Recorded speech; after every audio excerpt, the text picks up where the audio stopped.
Good evening. The opinions and statements voiced by our guests do not necessarily reflect the opinions of this network.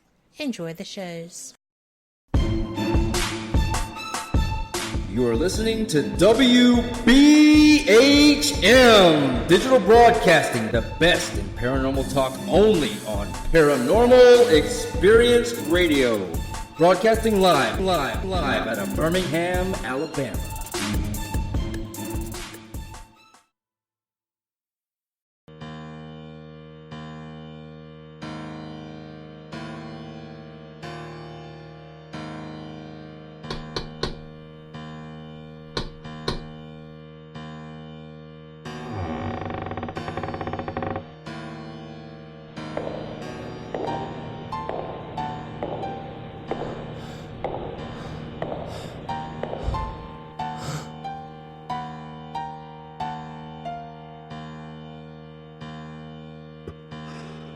We've been expecting you.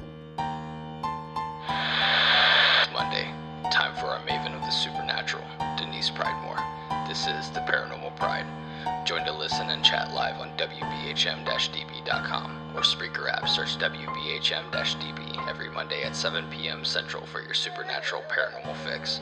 Welcome to the Paranormal Pride, where the show is about the guest and the listener.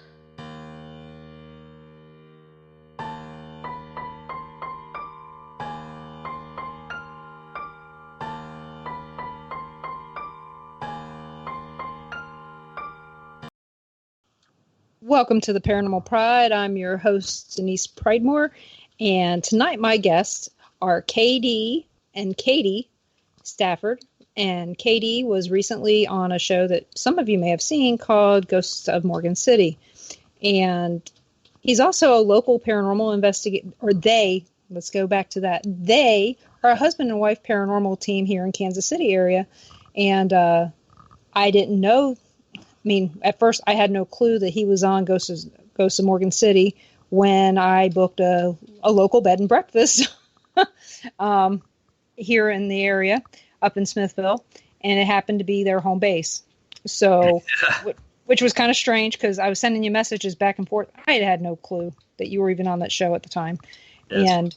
And it already had been airing for a couple weeks. We DVR everything, okay. We don't see it. Like Salem Live, we saw it a day later. So we were a day late and $1 short on all the Facebook Live stuff. So, yeah. But that's us. We're busy running around. We missed a lot of things live. But, you and I were chatting back and forth about that location. And so the thing is we had been friends on Facebook for a while. It's just I'd never really reached out to you or anything like that. I kind of saw your profile, watched it every now and then. I work full time. I don't have a lot of time to sit there and just troll the internet. No. And I know I remember when you guys came online with Supernatural Inc. and you guys did the Shawnee Indian Mission. I used to work down the street. Well, we used to live down the street, actually. We used to live at 43rd and Mission and 42nd and Rainbow. Oh, okay. So we used to drive by it all the time. I used to see things looking out the windows. Yeah. That's all the time. Yeah, that's one of the common reports of the hauntings there. And, honestly, we didn't even know that there was anything even going on there. We just kind of looked up on the place. And, I thought it was interesting. It had some interesting backstory to it. And so we decided to go up and check it out one day, and we did. And, one thing led to another, and we set up an investigation there. And we got some pretty good evidence and stuff. And, Shawnee Indian Mission is a really cool place. Yeah, and I was drawn to it when we moved to Kansas City. And like I said, we lived at 43rd and Mission Road. And this was in the 84. Long time ago. You guys were kids. And, and so, I remember all kinds of stuff. And, there wasn't no internet, and I would drive down there to the mall or whatever down there. I'd take that way to get down to Row. And I would see different things, and I would go, well, that's interesting. And at the time, I'm going to be honest, my husband did not know that I could see spirits. We never talked about it, none of that stuff, because of the fact that I had been told my whole life, don't tell people what you see because they're going to think you're nuts. So I never told anybody. It's kind of the way it used to be, too, though, so... Yeah, I'd see this stuff all the time, and sometimes I go, well, it's the clouds, because sometimes clouds look like spirits on the windows. Sometimes trees, the shadows look like their faces on there. Right. And I don't usually see faces, so to me it's like, okay, well, it's a shadow. No, that's a person. I mean, I can usually tell the difference. And so it was really strange. One night I actually saw in the little graveyard that's right next to it, if I'm thinking of the right place, I'm pretty sure I am. Yeah. It's kind of right the street, sort of. I mean, it would be. It's behind right next it. to, it's kind of behind it, yeah. Yeah, I was heading west. I don't know if it's west or south or whatever. I was coming from behind it, I guess. I saw a spirit walk from behind going towards the front of the house. And it's not like I've only seen it once. I've saw it 4 times in a certain time frame. Well, that's funny you say that, because when we did an investigation out there, not this past time, but the time before, it was at the beginning of the year, KD, we had an event there, and I was standing at the front door of the West building, which is the house, and I'm looking out at the street. I'm looking at the street, and KD's getting one of the cases out of the trunk of the car, and all of a sudden, I seen a black mass. It would look like a person, really, but it was dark, so it looked dark, and it was running on the side of the house all the way towards where the graveyard is. And KD starts yelling. He's like, hey, man, what are you doing? You can't go back there. And it's funny you say that, because this spirit has been seen by not just KD and I, now you. It's weird. Well, and like I said, this is going back to 1984. Yeah, I did find another report online somewhere. It was actually a comment on.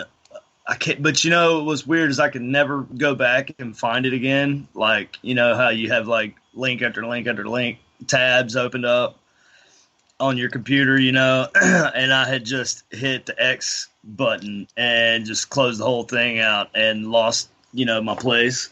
And I could never remember the same search results or the same website I went to find this obscure, out of the way comment. But anyway, it was somebody reported about they had ridden by and seen a woman standing in the window in the top floor of the East building, which is funny because that would be the boys' dormitory.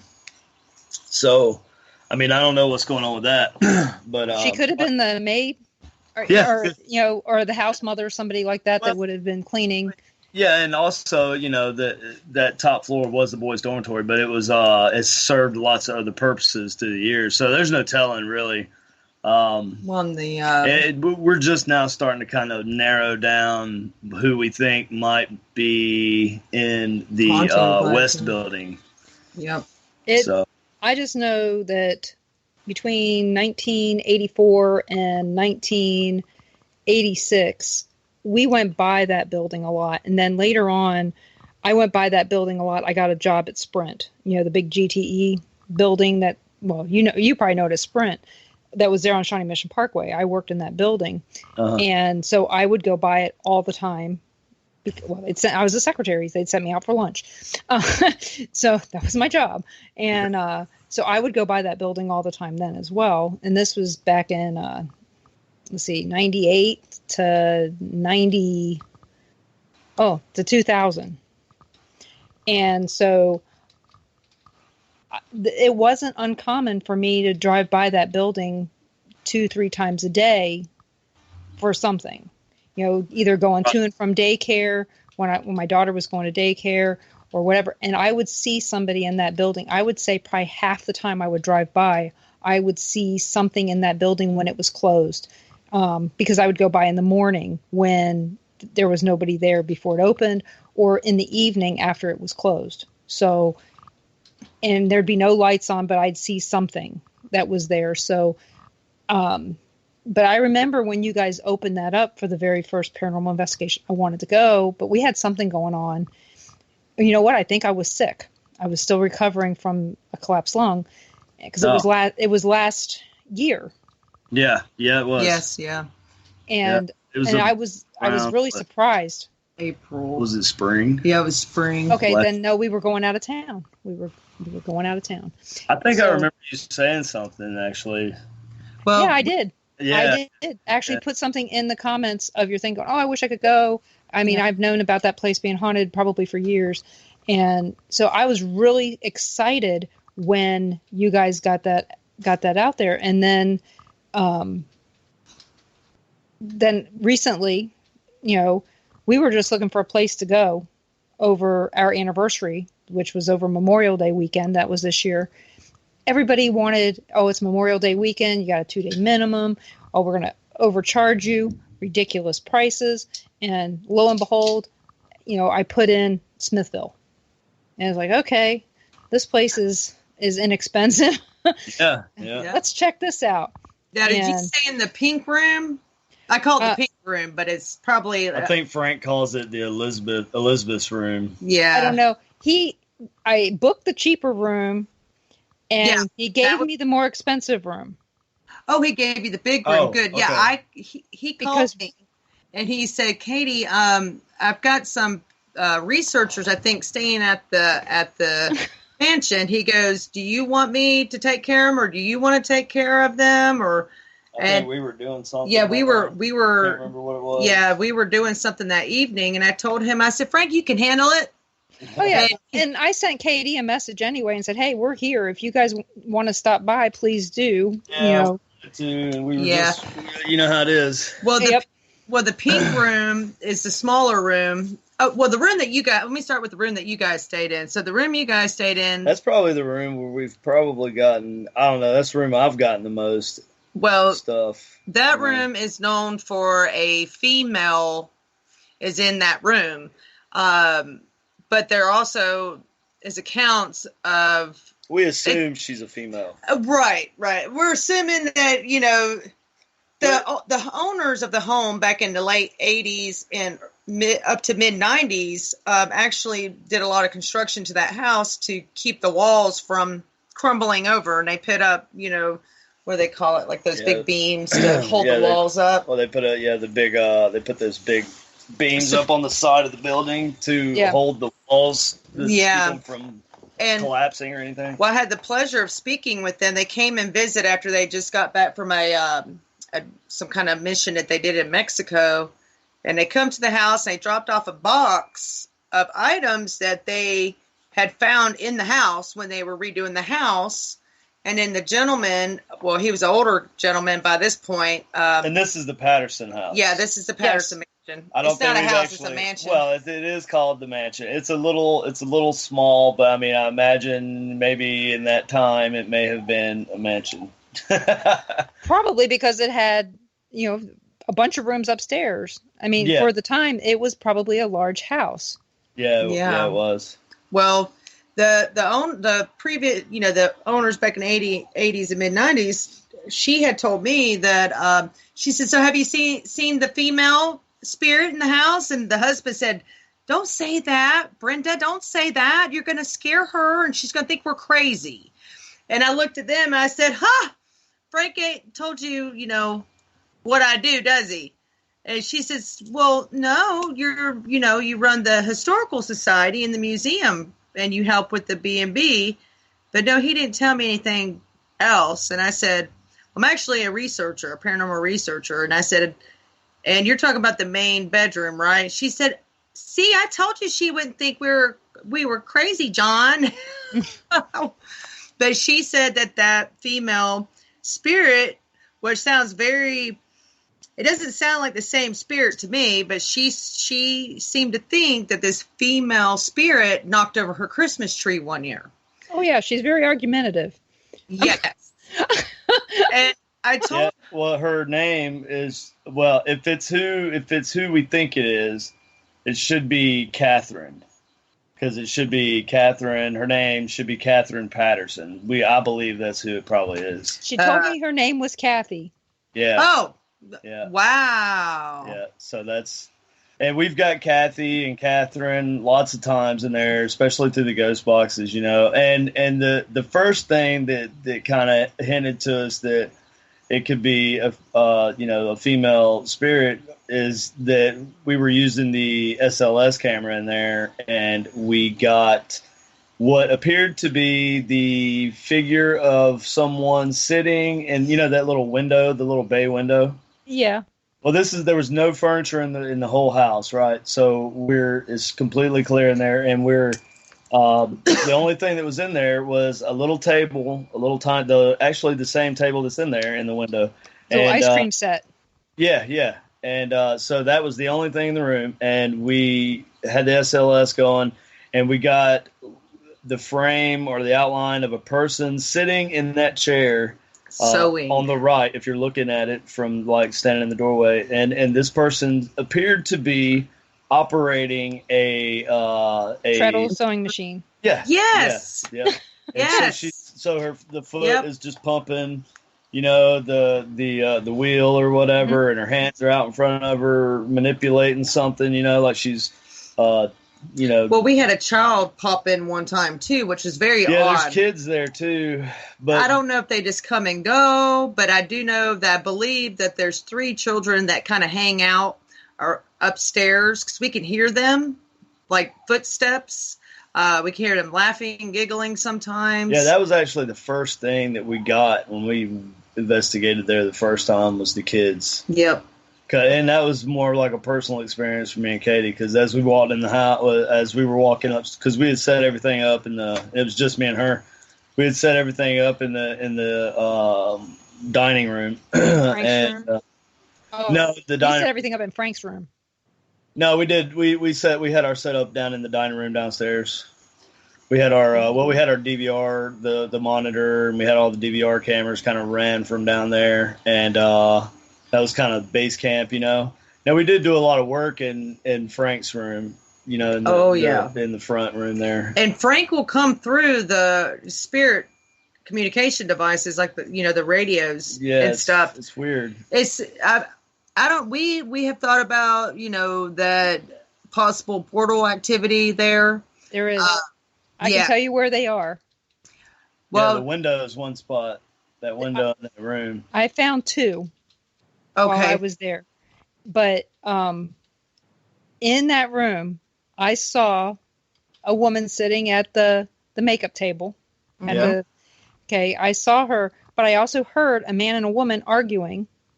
And, Ron and I were the only 2 people in the house. Yep. So there was no reason for me to feel like I needed to close our door or anything like that. But I kept hearing it. And so I got up out of bed. This is, we'd shut everything down for the night. And I probably should have left, my EVP stuff going. But no, I closed everything down and I just got up out of bed and went and I just said, I know this is weird, but I'm going to close the door. And so I closed the door, which was good because apparently I forgot his name, the caretaker came back to the house. Oh, Frank. Yeah, Frank came back to the house and he checked on us, I guess, to see if we were gone. And we were still, so luckily I did have the door closed. But we had that happen. And I had left my glasses on the ice cream set. And as we were leaving, we had everything packed up. And I go, where's my glasses? So I go downstairs going, okay, well, I guess I left them on the on the dining room table. I didn't. And I usually, wherever my phone is where my glasses are. Okay. Right now they're on the top of my head. So if they're not on the top of my head, they're wherever my phone is when we stay away. So I'm like, okay, well, my phone was on the table. So where are my glasses? I tore the place up looking for my glasses. They were underneath the bed. Okay. Underneath that bed is that spring. You know what? I'm going to have to finish this story because we're at our first break. You're listening to WBHM Digital Broadcasting out of Birmingham, Alabama. I'll be back with Katy and Katy Stafford in just a few minutes.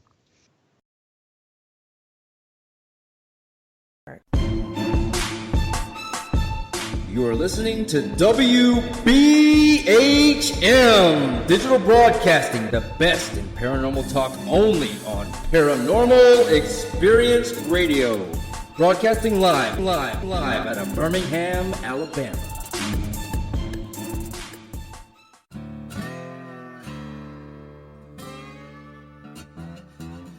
Oh, come on. I'm Southern, but... Nope. That'll do. Hello. I am Kat Hobson, host of Paranormal Experience here on WBHM Digital Broadcasting out of Birmingham, Alabama. I enjoy having guests from all areas of the paranormal, from ghosts to ufology to cryptids and beyond. You'll find some of the best researchers in their fields bringing you some great information. Join me on Wednesday nights from 8 to 10 p. Eastern here on WBHM Digital Broadcasting. To the believer, the evidence is overwhelming. To the skeptic, there will never be enough. Hello everyone. Join Kevin and Jennifer Malik, the host of Paraversal Universe, every Friday here on WBHM Digital Broadcasting. Also heard on WCET-FM and The Rift. Log on or tune in as they check out the mysteries found within the 8 categories of the unknown and unexplained, including ghosts and haunted places, aliens and UFOs, theology and mythology, cryptids and monsters, urban legends and folklore, conspiracies, metaphysics, and forbidden archaeology. Listen as Kevin and Jennifer interview the top minds in their respective fields as they share theories and information regarding these unsolved mysteries. For future show and archive information, one can find Paraversal Universe on Facebook, Twitter, and MeWe under various Paraversal Universe headings. So, for excellent talk radio about the unknown and unexplained, check out Paraversal Universe, where all paranormal perspectives apply. Brought to you by the Northern Wisconsin Paranormal Society, Ltd., and produced by WBHM-DB.com. Thank you for listening to WBHM Digital Broadcasting out of Birmingham, Alabama. The time is 23 minutes after the hour. Welcome back to the Paranormal Pride. I'm here with Katy and Katy Stafford from Supernatural Inc. here in Kansas City, and we are having a very good talk, and we're going to go back to talking about the Patterson house. So here's what happened. Okay, my glasses, they were missing. Underneath that bed in that big bedroom is an extra spring. I guess if you have extra guests, they can put up some extra beds. Yep. And underneath that bed, my glasses was in the middle of one of the little boxes of these old springs. Oh, wow. Folded up with the glass up top so that not scratched or anything like that. Just laying in there perfectly fine. Wow. I think I'm going to bring some glasses next time I go over there as a trigger object. Set them down. Because the owner of the Patterson Mansion, he is always losing. Like last time we were there, we were up in the attic and we were getting down Halloween boxes to decorate the South Gale School and the Patterson Mansion. And so I'm helping him take the boxes down. We didn't go anywhere else in the house. Both doors are, well, the one door I had unlocked into the pink room to kind of put down the boxes, you know, because right in front of the door to the pink room, which is Elizabeth's room, is the attic. If you look up, the attic is there, and you can, you know, take down the stairs. And we didn't go into, Kathleen's room. We didn't go into Frank's room. We didn't go anywhere in the place except for up the stairs and in the attic and then down the stairs through the kitchen out the back door.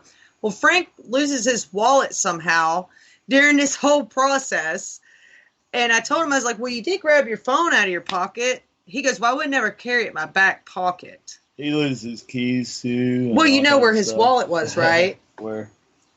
In Kathleen's room. Oh, yeah? Yes.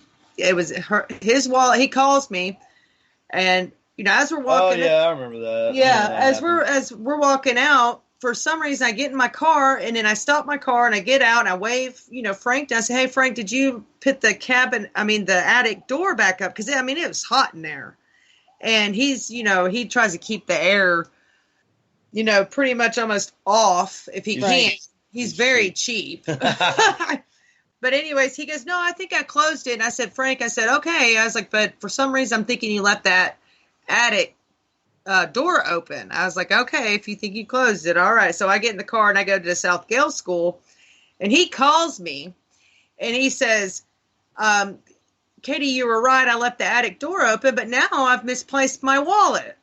And I said, well, don't look at me or call me about that, because I ain't take your wallet. I ain't no pickpocketer. And he goes, well, did you like sense anything weird there while I was there taking down boxes? And I said, Frank, I said, that place always seems, you know, like there's something watching you. I mean, yeah, it's funny, but I you know, it's as much activity as we've got there and everything, you know, it usually doesn't feel like threatening or scary or any. Now there's did at first. No, yeah, well, there's been times where it has, right? There's been time, and I think that's probably due to the in and out properties of that place, you know, where things come and go. It's kind of like a crossroads, sort of, for some reason. I don't know why.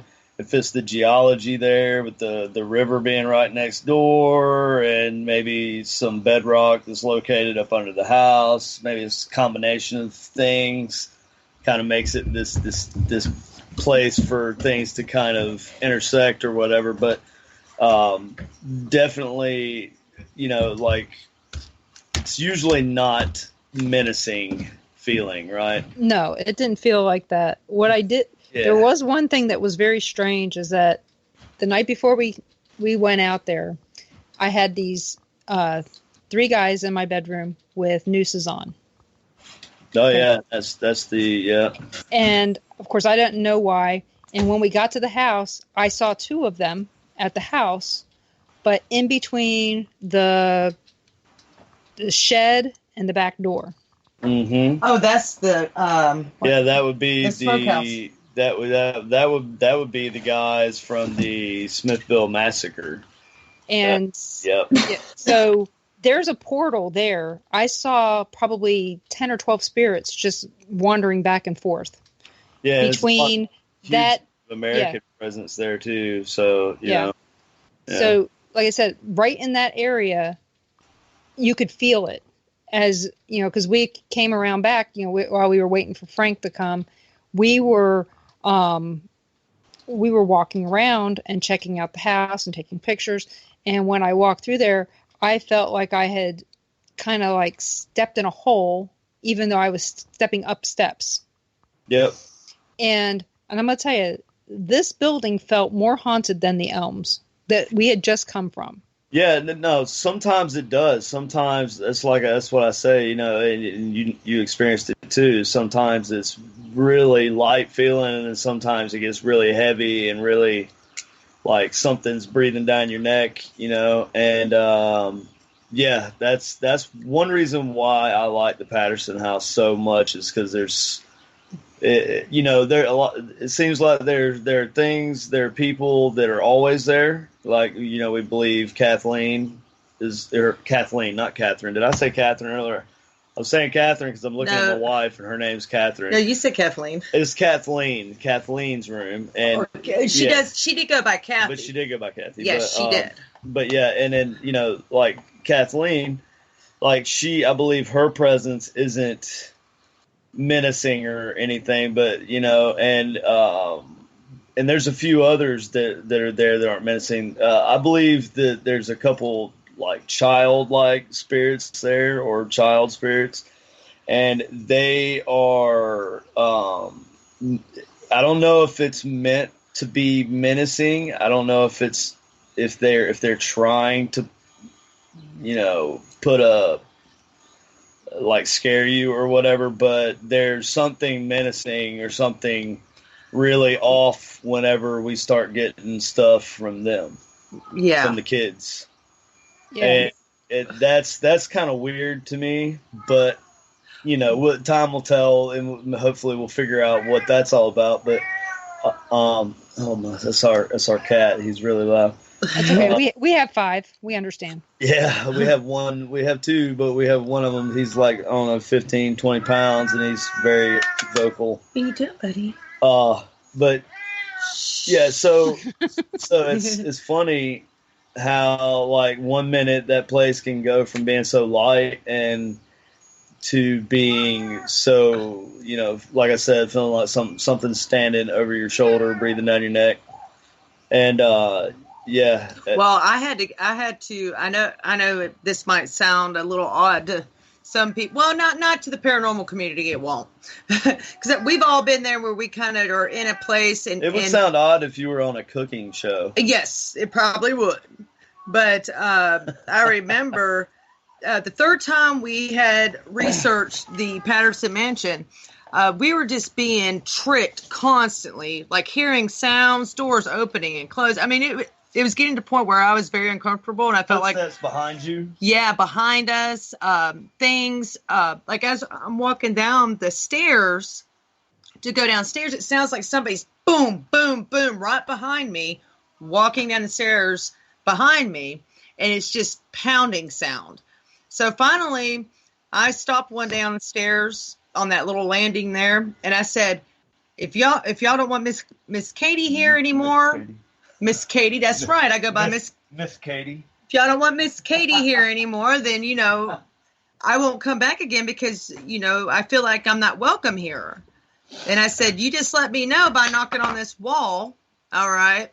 Or, just tell me plain out, I don't want you here and I will never come back. And you guys, we're here to try to save this house. We don't want the house torn down because they were going to tear it down. Mm-hmm. And it's a great place to do ghost box stuff. Oh yeah, too. I don't know. Except for there is one problem there. What's that? Road noise.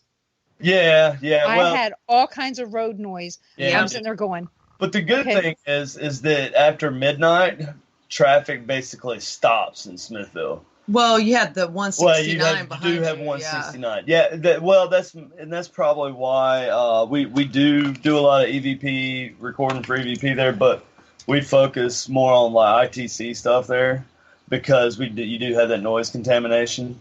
So, with ITC stuff, you don't really have to worry so much about outside noises or anything because, you got some of the stuff we do is I don't want to say it's advanced because it's not like advanced. Like there's no like beginner level and then advanced. It's just like we've added. So between Doug and myself, Doug's also a member of our team here in Kansas City, Doug Pimblott.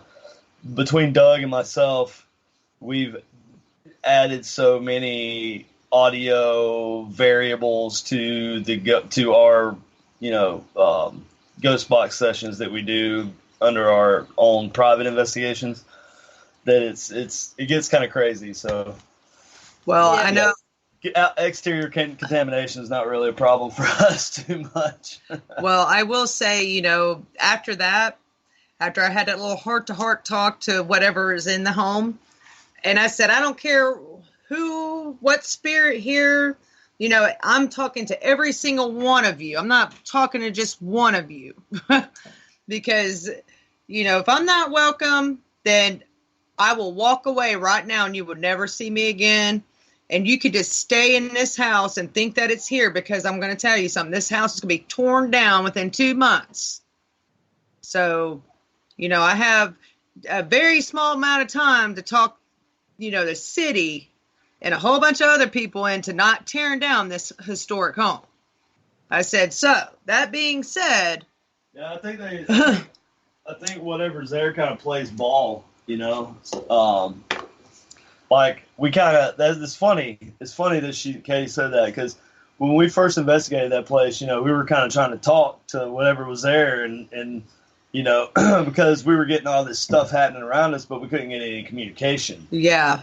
Right. And to have things happen is one thing, and that's evidence, yes, to say that it's haunted or whatever. But what conclusion have we come to because of the evidence? So it's hard to do that until you get some sort of communication. I feel like it's always best.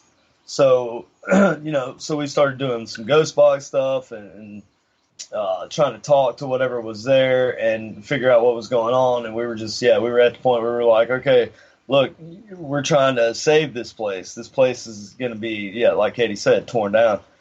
And, then we had a small event there just to kind of, because some local people had actually heard about us doing an investigation there. And they were going to tear it down. And they wanted to come out and check it out. So we did like a little small private public, well, it wasn't a public, it was like a private investigation for a bunch of like 5 or 6 people, and they were all together, and man, we had the most activity when we did that event. It was like, whatever we were talking to kind of got it, and they were like, okay, we'll talk, you're trying to help. It was really weird. It was a really weird I'm getting chills just thinking about that place. It was a really weird exchange because and that ultimately kind of saved it, sort of, because the owner kind of got motivated to do the bed and breakfast. Well, the owner now bought the place. He ended up deciding to buy the place, and there's more than one owner supposedly. Not anymore. No. Okay. Well, there was before about 3 or 4 different, they all went in together to get this house. And, it took a lot of work on our parts to establish the significance with that house. And it just plays back into history and just reminding everybody that was acquainted with that house, look, you guys remember walking by this house when you guys were children.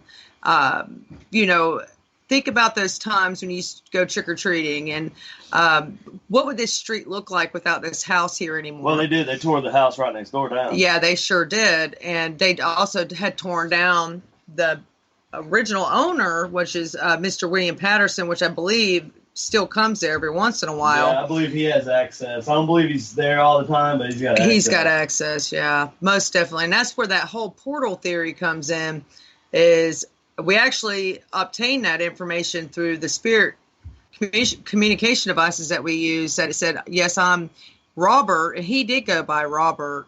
And you got to remember, this place, this property, was the heart and soul of Smithville for so long. Yeah. For that property is the only reason why Smithville started as a town.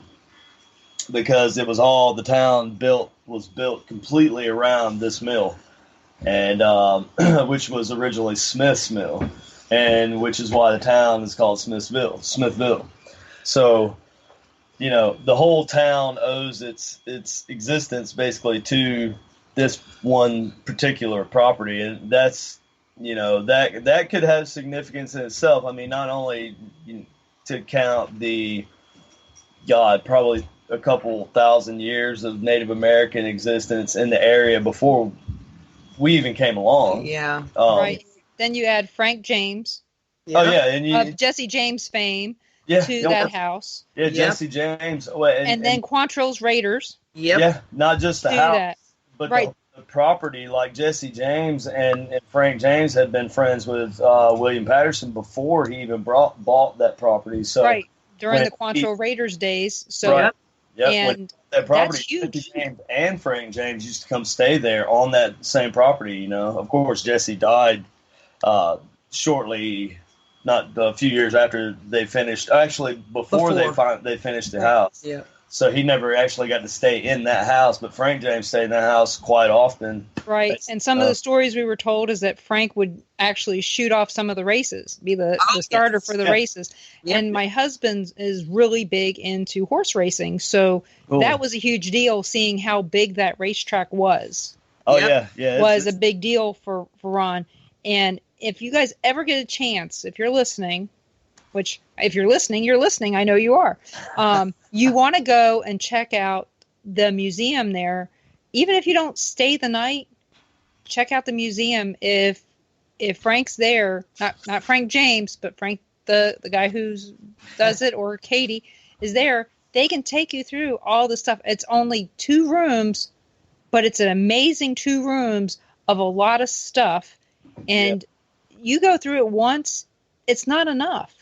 No, yeah, you really have to sit in there for a while and just kind of thumb through Soak it in. Yeah.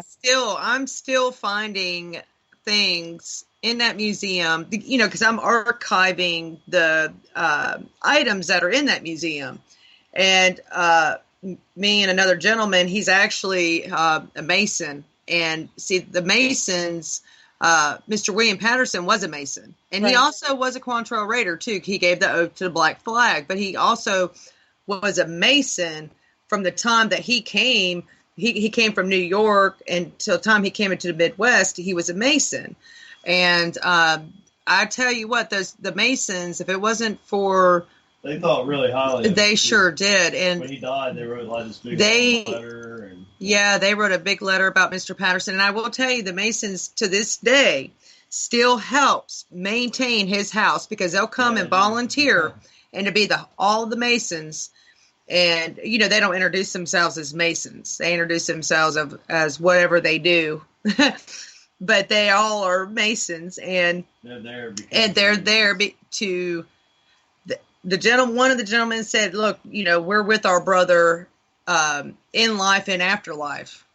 And, and he says, and we're there the whole time. We're always going to be family. And that's how they look at each other. And I can see that is very relevant with as much work and volunteer time that they do for us at the museum. So a lot of people involved there, and a lot of reasons of, why it's important to save that home. But I had to tell you a story about my dad. My dad actually, you might want to wait until after this break, because we're coming up on a break in just 45 seconds. So I don't want you to get started and then we have to go stop. So my dad into a. She said wait until after the break. I know. I want to get people pumped up about this. Let me tell you. Yeah, I took my dad, who is a retired command sergeant major of the Army, and he's retired foreign affairs. Over all foreign affairs in the United States. He's retired. And so I took him into this house, and he knows what we do. And as soon as we walk out of that house, I'll stop it right there. Okay. You're listening to WBHM Digital Broadcasting out of Birmingham, Alabama. We will be back in a couple minutes with my guests, KT and Katy Stafford. You are listening to WBHM Digital Broadcasting, the best in paranormal talk, only on Paranormal Experience Radio, broadcasting live out of Birmingham, Alabama.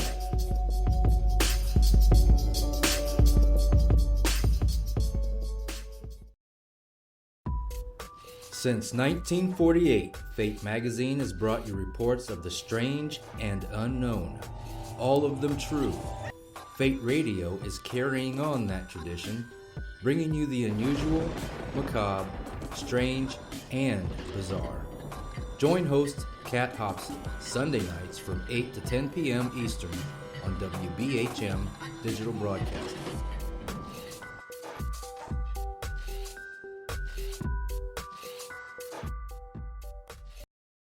Abnormal Alabama presents Crypticon October 25th and 26th at the Board in the Wharf, Orange Beach. Bigfoot, the paranormal, authors and speakers, vendors, and your chance to experience the Psychomantheum. There'll be a costume contest and much, much more. October 25th and 26th at the Board in the Wharf, Orange Beach. Get more info, directions, and tickets available now at abnormalalabama.com. That's abnormalalabama.com.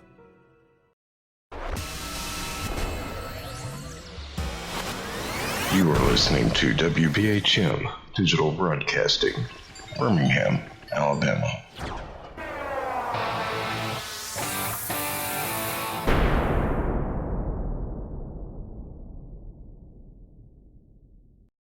Thank you for listening to WBHM Digital Broadcasting out of Birmingham, Alabama. The time is 45 minutes after the hour.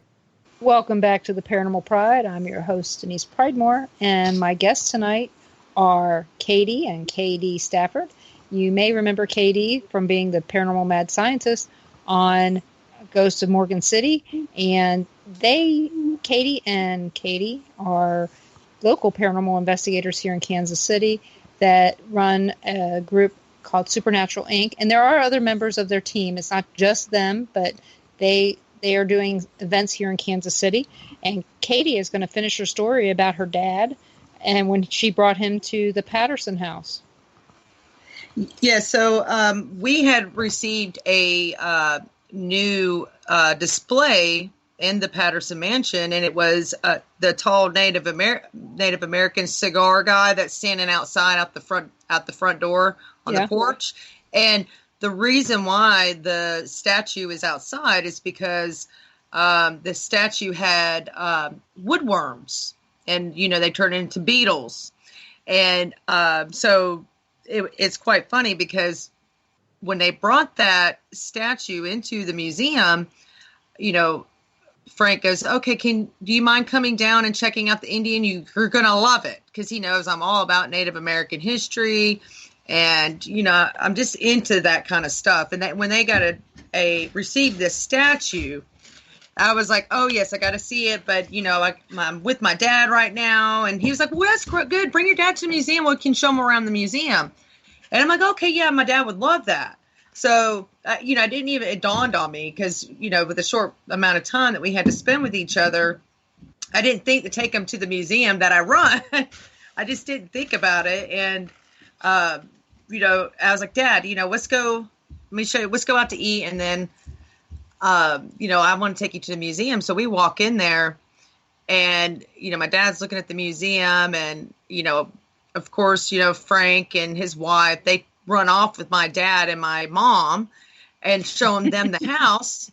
And I'm downstairs looking at this statue, and I can hear it sounded like glass rattling down there where I'm at.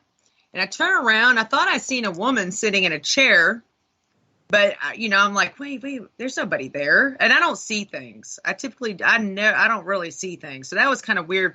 This is weird for me. I was a little taken back by that.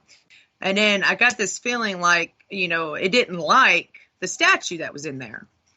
And, we would always find that statue moved or turned or things around it would be moved away from it. And I couldn't figure out why this was occurring. And Frank thought somebody was playing a trick on him. And I said, look, I'm a researcher. I'm not going to play tricks on you. I don't do that. And there was a time when, we were out of town, a whole bunch of weird things. I might. Well, whatever. But we were out of town, so he knows that it wasn't us that was, stole his keys, and he found his keys hanging on this little movable heater that's downstairs in the museum. And he was like, how did the keys get there? He calls me frantic. He's like, somebody took my keys. I mean, he went as far as borrowing my, what is it? The metal detector to find his keys. It was ridiculous. But anyways, whenever that evening, when we left, my dad goes, you took me to a haunted location. And I said, what do you mean, Dad? I never said the Patterson mansion was haunted. What are you talking about? And he goes, oh, I seen that little boy up there in that door. He said, as soon as Frank opened up that balcony door, there's a little boy standing there. And he goes, and I'm trying to figure out why he was blue. And I said, Dad, what are you talking about? You seen something?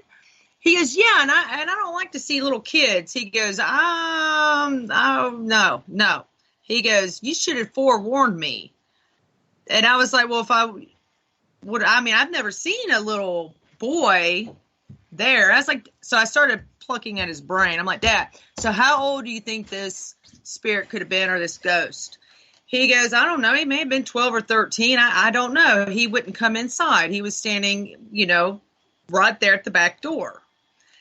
And just like we had said, we had gotten children before in that house. Come to find out, there was a little boy that had drowned right there in the, river right there long time ago. And it just so happened to be Mr. Patterson's best friend, J.C. Peters. Unfortunately, his only son drowned out there in the river. And, so it's very sad. So I was assuming maybe that could have been him. I don't know. I can't even find the little boy's name. But I did find records where the little boy died, but they don't have his name on his headstone. Go figure that. I don't know why his name isn't there. But we do love the place. Because there is so many things that go on there. And, if anybody out there listening is ever in the Smithville area, you got to come by, check out the museum. If nobody's there, call the phone number. Yep, the number's right on the front door. And there is a graveyard right down the street where a lot of the Smithville residents are buried. It's very interesting as well. And if you go the other direction, there is another place where you can find spirits all the time. It is the Moonshine Distillery. And well, if you can't catch them one way, you can catch them another. Yep, there are different spirits there. And we had a really good time there at the Moonshine Distillery as well. And then just across the street from there is the Apollo House, the house with the statue of Apollo. And I remember watching a live feed of you two there, and I chimed in. I don't usually chime in on those things because, I see this and I see that. And it's like you can't get nothing done when everybody's saying, I see this and I see that. And I had saw something go across the top of the stairs when you guys were doing something. And Katy said something about something right around the same time. About feeling like somebody was upstairs. Yeah. And honestly, there are times, I can watch a TV show and I can tell you sometimes if there's a spirit there. And it's very strange. And I will never ever say I'm a medium because I'm not, because it doesn't happen all the time. Right. But if I see something, I'm going to, I'm 9 times out of 10, I'm going to keep my mouth shut. Right. On a live feed, because I don't want somebody to come in and go, well, she's full of crap or she's just wanting attention. But there wasn't very many people on this feed at that time. So that's why I spoke up, Yeah. And I'm glad you did, because that validated because I seen it too. I thought KD was up there. And he wasn't up the stairs yet. No, that's the weird thing. And I got chills thinking about that too. Yeah. The funny thing is you can actually stay there now because we're taking it up right now until the house is sold as a B&B. But that house, not, weird things, stuff moving, sounds, seeing things. But as far as like communication, we did get a couple things through the box. I feel like but you thought you saw something there too, which is very rare for you even. Yeah. Well, I feel like a night investigation there will probably be. We haven't done that yet. We should probably do that. Yeah, I think it's a really neat looking house, and I know that Frank told me, he goes, "Call me." He goes, "If you want to stay here again, call me." And I was like, and this was at the Patterson house. He goes, or because I think he's also doing bookings for the Apollo house too. Yep. And he said, "Call me. Don't go through." These booking things. And I didn't know that at the time. If I did, I'd have called him straight up. But, but sometimes it takes those apps, booking.com, to find these off the wall places. Yeah, it does. I didn't put 2 and 2 together until I was like, this looks familiar. Yeah, the only way the way I found that the Patterson house, I knew absolutely nothing about it. Had not researched it. I hadn't seen anything. My daughter was taking violin lessons right up the street. There used to be a violin teacher that had a little class right up the street on is it Main Street? Yeah, on Main Street. On Main Street, right as you're coming into town. And so I've been taking her there for probably close to a year. And I would just kind of park and, let her go in and do her lesson. And I'd sit out in the car, mess with my phone or talk to somebody or do whatever. And I had never like gone down the street to downtown Smithville for like a whole year. I was going up there and never had just walked right down the sidewalk right downtown. And so this one day I was like, I dropped Lexi off and I'm like, I'm just going to ride down the street and see what's up. So I hopped in the car, rode down the street, and just rolled up on the Patterson mansion. And I'm like, oh, what is this? This is, at the time it was completely empty. So yeah, it's the Patterson house kind of has a way. You were drawn to the house, I think. Yeah. Well, yeah, I mean, I went straight there. So, I mean, it's got a way of making itself known, I think. We went straight to the Mexican place behind it. Yeah. It was really good. Oh, yeah. It's a good place, too. Uh-huh. I mean, paranormal and investigating and Mexican restaurants seem to go together. Yes, I don't know why. That's right. But as long as you stay away from the refried beans and all that stuff, because... Well, no, this is after you investigate. Yeah. I'm just kidding. Well, I have a question in the chat room, and I know that this is going to be headed more towards KD, and this is going to be related to the equipment. And I know, Katie, you build your own ITC boxes. Yes. And so the question is what different equipment do you use? And since you build your own, I would go with it's all different. But yeah. So well, some of it's different. She's not done asking you. What? No, go ahead. Oh, I was going to say some of it's different, but we are very ITC focused, so we don't just do ghost boxes. We mess around with different forms of visual ITC or video ITC. So we'll play with some video feedback loops. And Doug Pimblott, he's on our team also. He also builds stuff. He's probably one of the best ghost box builders there is, probably. And he's right here in Kansas City too. But yeah, he works with us, and me and him work together on projects and stuff. But anyway, he built a video feedback loop machine, basically.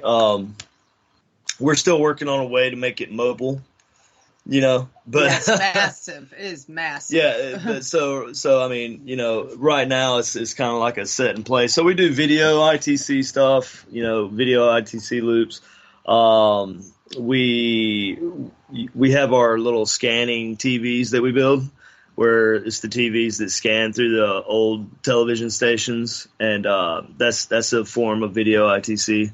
You just kind of take pictures while you're asking questions, doing EVP sessions, and kind of see if any valid images come up in that scanning white, that visual scanning white noise, on the TV screen. But yeah, we use other stuff like everybody else does, like EMF detectors and whatever. Well, and it's just you want to just tell them that you have been developing. Well, yeah, I mean, I do. I build stuff for other TV shows. I can't really say which ones. I could say I'm making some stuff for another show on Travel Channel, but I can't say which show, and I'm not going to be in it or anything. But I am building a lot of equipment for the show, and and it's a lot of EM pump type stuff. So yeah, if you look at our Facebook page, you'll see. I've been working with the Tesla coil EM pumps, and everybody seems to like that. I just made like a little portable one that you put in a little, or it's actually I built it inside of this enclosure, 3D printed enclosure and stuff, So they don't get electrocuted? Yeah, well yeah. Yeah, it might be handy not to get electrocuted. Yeah. Oh, yeah, it does. And the components on anybody can build a kit, a Tesla coil kit, and solder it all, the circuit board together themselves. But a lot of people don't want to, but for anybody who's interested in learning, like where they should get started, if they're trying to get started doing some stuff like that, I mean, they can contact me, and I'm more than willing to help them in their journey to learning how to put their own equipment together and stuff. So it's not like I'm. Yeah. Well, how many people already are you? Well, I've already had like 5 or 6 people, since I posted that picture of that Tesla pump.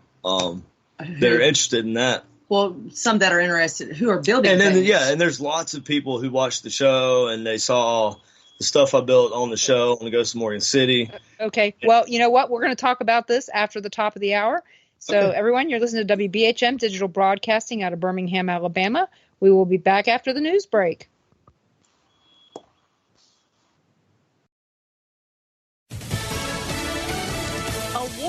For Turkey, I'm Lisa Lacera, Fox News. President Trump with an explanation after his decision to move U.S. troops out of Syria. The president defended the move to turn northeastern Syria over to Turkey, saying he warned Turkish President Erdogan not to go after the Kurds and to protect ISIS prisoners and their families. They could suffer the wrath of an extremely decimated economy. And I've done it once. I did it with Pastor Brunson. President Trump insists he has support for the withdrawal, but several of the president's Republican colleagues have sharply criticized the move. Last December, Defense Secretary James Mattis resigned over a disagreement on pulling troops out. Fox's John Roberts at the White House. Kentucky Republican Senator Rand Paul, one of the few lawmakers who agrees with the president. I think President Trump recognizes what President Reagan recognized, unfortunately too late in Beirut. Leaving 300 or 400 people in an area that are vulnerable could lead to catastrophe, but also doesn't really do anything to secure our national security. On Fox's Your World with Neil Cavuto, House Speaker Nancy Pelosi said the withdrawal betrays our Kurdish allies. The president lashing out after a second whistleblower has come forward with information about the call he had with the leader of Ukraine that led to the impeachment inquiry. Fox's Steve Rappaport has more live. Lisa, the president during a military briefing saying he's not at all concerned. The call was a perfect call. You had stenographers, you had people that took it down exactly. It was a perfect call. It's just a scam. This is a scam by the Democrats to try and win an election that they're not going to win in 2020. The president even upped the ante, tweeting over the weekend, "Keep them coming." Unlike the original whistleblower, an attorney for both of them says the second whistleblower has firsthand knowledge of key events surrounding the phone call and has spoken with the intelligence community's internal watchdog. Lisa? Thanks, Steve. America's listening to Fox News. If you don't know your numbers, you don't know your business. That's the problem growing businesses have because of a hodgepodge of business systems. One for accounting, another for sales, another for inventory. If that's you, you know it's a mess that takes up too much time and too many resources. And that hurts the bottom line. You need NetSuite by Oracle, the cloud-based business management software that gives you the visibility and control you need to grow. With NetSuite, you save time, money, and unneeded headaches by managing sales, finance and accounting, orders, and HR instantly from your desktop or phone. That's why NetSuite is the world's #1 cloud business system. Companies that use NetSuite grow 3 times faster than the S&P 500. And right now, NetSuite is offering you valuable insights with a free guide, 7 key strategies to grow your profits at netsuite.com/Fox. That's netsuite.com/Fox to download your free guide, 7 key strategies to grow your profits. netsuite.com/Fox. An attorney for wildfire victims told a judge in California they deserve more money than a utility company plans to give them. Equipment owned and managed by Pacific Gas and Electric has been blamed for many of California's recent wildfires. Expecting to owe billions of dollars in liabilities, PG&E entered bankruptcy. Last month, the company announced they'd reached a settlement offering $11 billion to insurance companies and $8.4 billion to victims, including local governments. Those were numbers that nobody had agreed to. Those numbers were far lower than the actual losses that people have suffered. Victim attorney Cecily Dumas told the judge the real amount should be $13.5 billion for victims. Jessica Rosenthal, Fox News. Michigan Governor Gretchen Whitmer expressing concern over the growing impact of the United Auto Workers strike against General Motors. She visited workers on the picket line today as the strike enters its 4th week and is urging both sides to find common ground as quickly as possible. A major grocery chain will no longer sell vaping products. Kroger is the latest retailer to stop the sale of e-cigarettes at its stores and fuel centers. The move comes a month after Walmart said it would halt the sale of e-cigarettes and electronic nicotine delivery products. Amazon also said it would take down vape paraphernalia from its website. The rise of young e-cigarette users in the States, along with a series of severe lung illnesses and some deaths tied to vaping, have triggered a backlash and heightened regulatory scrutiny. Hillary Barsky, Fox News. Drugstore chain Walgreens also announcing it will no longer sell e-cigarettes at its stores. For the first time in its 136-year history, the Metropolitan Opera has begun regular Sunday afternoon stage performances in an effort to boost ticket sales and revenue. As part of new contracts, the Met has the right to present up to 17 Sunday performances in this season and 27 in 2020-2021. I'm Lisa Lacera. This is Fox News. This news report is brought to you by NetSuite by Oracle, the cloud-based business management software that gives you the visibility and control you need to grow. NetSuite is offering their free guide, 7 Key Strategies to Grow Your Profits, at netsuite.com/Fox. Welcome back to WBHM Digital Broadcasting out of Birmingham, Alabama. The time is 5 minutes after the hour. Welcome back to the Paranormal Pride. I'm your host, Denise Pridemore, and my guests tonight are Katy Stafford from Supernatural Inc. And we have been having the best conversation. Haha, you guys all missed it. But we're going to go back to talking about the equipment that Katy builds. And some of it, of course, is proprietary. He can't tell us who he's building it for, but he can talk about the type of equipment that he's building. So you're working on some EM pump type stuff. I know that my husband was talking about building some EM pumps at one time. And do you also build things like REM pods and things like that, or do you stick mostly to certain types of equipment? Yeah, no, I built a REM pod like it kind of operates basically on the same idea, which is just capacitance pretty much, you know. So I actually did build a new little version, my own version of that. I just called it a IFD. And REM pod. Everybody calls their stuff like REM pods, and I don't know if that's like a trademark name or whatever. But it's not. It's something that's been around for a while. It's not called a REM pod. It's just it's a theremin. Basically, it's a theremin-like device, and basically it detects how far you are away from it. And so I took the little circuit and did some little stuff, some different things to it, and so you tweaked it. Yeah, I tweaked it. So I'm using technical terms here. I rewired it, and I got a 3D printer making some noise. Okay, that's good. Yeah, so I rewired it and put it in a nice little case, and it's pretty cool. I think we've got pictures of that on our. Yeah, I did a live feed on it. Yeah. So we got that, and it's got a plug-in type antenna on it, which I thought was a good addition. Yeah, so the idea is you can have an antenna plugged in like your traditional REM pod type device, or you can unplug that and then plug in a rabbit ears. They're kind of like rabbit, they're kind of like rabbit ears, but they're gator clips on the end, so you can hook them onto different things, and it kind of makes whatever. If it's metal, right, it'll make it part of the REM, the little repeating proximity circuit. So kind of like I like. Yeah. So kind of like I like to bring a yard sale, right? Yeah. So if you have like a trigger item or something like something that's made of metal, well, let's say you had a bullet, Civil War bullet, or a pistol or something, I don't know, or a pocket watch, or a pocket or whatever, something metal. Yeah, something safe. Yeah, and you wanted to see if something. Well, not a loaded pistol, obviously.